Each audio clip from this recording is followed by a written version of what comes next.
Les ponts entre elle et moi. Lydine n'a pas de bras, pas de jambes non plus. Lorsque je la soulève, la porte, l'acier. Les ponts entre elle et moi sont ceux de mes bras. Les miens sont les siens pour elle. Lydine, mon amour, je la lave, la nourris, la maquille. J'essuie ses larmes lorsqu'elle pleure. Je ne suis pas le seul, 3 aides-soignantes se succèdent en mon absence. À mon travail, entre les grilles de mes tableaux Excel, je les imagine à la maison. Elles la manipulent, la transportent, efficace. Elle lui parle peu car Lydine, regard absent, évite les conversations. Elle leur donne des ordres comme une petite fille infernale, leur fait ajuster plusieurs fois les coussins, les critique, les fait enrager. À moi seule, elle s'ouvre. Quand elle me regarde, de petits frissons passent sur les ponts de mes bras, de nos bras. Je rajuste une mèche de ses cheveux, elle m'embrasse les doigts. Nous sortons peu.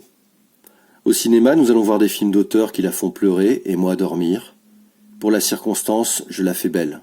Maquillage, robe, coiffure, un cérémonial dont nous prenons le temps, parce qu'après il lui faudra affronter les regards dehors. Alors elle dit « Il faut que tu m'appareilles ». Elle dit aussi, parlant de ses prothèses de bras siliconés, « Je ne supporte pas ces machins ».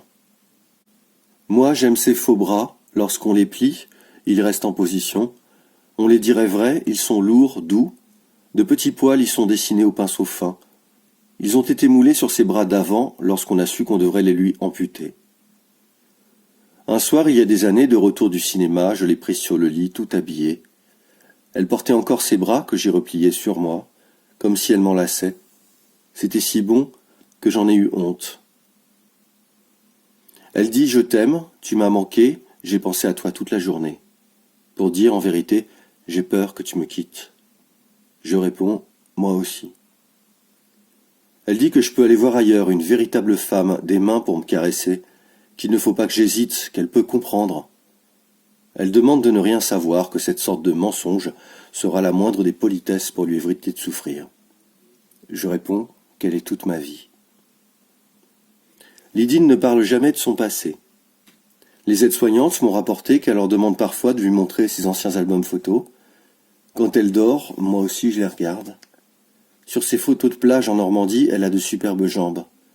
J'aime la pose d'intellectuel qu'elle prend sur sa serviette, la main sous le menton, absorbée par ses pensées.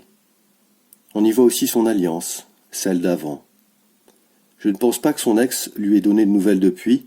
Je me complais à l'idée que ce doit être un sale type, mais je ne le connais pas. Lydine ne dit rien non plus de la progression de sa maladie de Buerger. Elle ne tient pas à ce que j'assiste aux consultations, elle m'informe juste que ça va, ce que je vérifie en douce par un coup de fil au médecin.